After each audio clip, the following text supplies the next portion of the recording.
Bayangin, dolar udah tembus belasan ribu, utang negara makin numpuk dan harga beras naik tiap bulan. Apa yang bakal kejadian sama Indonesia? Bukan cuma soal angka di layar, tapi bisa jadi awal kehancuran sebuah negara.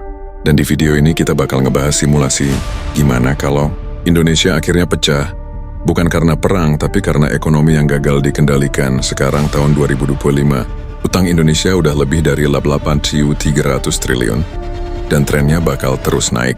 Setiap tahun, lebih dari 20% APBN habis cuma buat bayar bunga utang. Artinya apa? Uang pajak kita, uang yang harusnya buat pendidikan, kesehatan, atau subsidi rakyat kecil, malah lari ke luar negeri buat bayar cicilan. Rupiah sekarang udah di level belasan ribu per dolar.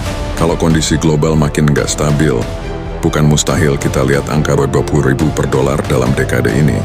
Dan kalau itu kejadian, harga impor naik gila-gilaan. Mulai dari gandum, kedelai, sampai energi. Akibatnya, harga pangan di dalam negeri meroket. Sementara gaji rakyat nggak ikut naik. Pengangguran makin banyak dan kelas menengah mulai ketekan. Yang kaya makin kaya, yang miskin makin nggak kebayang gimana hidupnya. Mari kita lihat simulasi ke depan. 2025-2027. Pemerintah masih coba menahan krisis dengan subsidi. Tapi subsidi itu ibarat plester di luka yang udah bernanah. APBN defisit, utang makin numpuk. Dolar terus naik, harga pangan makin nggak masuk akal. Di kota-kota besar, antrian panjang di bank mulai sering kelihatan. Orang takut duitnya hilang. 2028-2030, krisis global makin parah. Ekspor komoditas Indonesia turun, sementara kebutuhan impor tetap tinggi.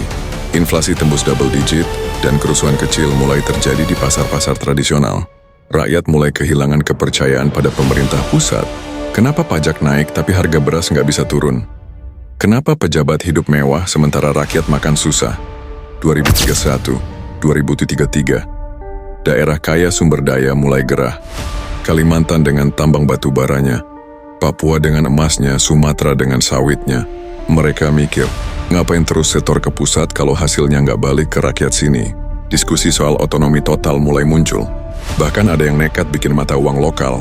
2034-2035, keretakan itu jadi kenyataan. Provinsi-provinsi kayak sumber daya bikin kerja sama langsung dengan negara asing. Ada yang pakai dolar, ada yang bikin koin digital sendiri. Pemerintah pusat nggak lagi punya kendali penuh. Dan Indonesia resmi pecah. Bukan karena serangan militer, tapi karena ekonomi yang gagal dikendalikan. Lalu apa yang terjadi setelah itu? Inilah distopia yang mungkin kita lihat. Jawa sebagai pusat pemerintahan kehilangan sumber daya. PLN nggak bisa lagi ngatur pasokan energi nasional. Listrik sering mati, industri lumpuh, pabrik-pabrik tutup, jutaan orang kehilangan kerja. Sementara Kalimantan dan Papua yang kaya sumber daya malah dikuasai asing. Perusahaan tambang global masuk dengan kontrak sepihak. Rakyat lokal tetap miskin, tanahnya diambil, alamnya dirusak.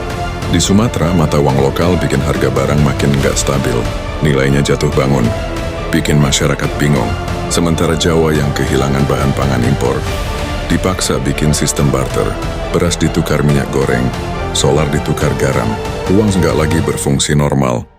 Di jalanan, kriminalitas meningkat. Perampokan, penjarahan jadi hal biasa. Orang nggak lagi percaya pada polisi karena polisi pun ikut rebutan bertahan hidup. Sekolah-sekolah tutup. Anak-anak kehilangan masa depan. Yang ada cuma propaganda baru dari masing-masing negara kecil yang dulunya bagian dari Indonesia. Media sosial jadi senjata perang informasi. Setiap daerah bikin narasi sendiri. Hoax, propaganda, dan fitnah jadi makanan sehari-hari. Kebenaran tenggelam dalam lautan kebohongan. Dan di tengah kekacauan itu, satu pertanyaan muncul.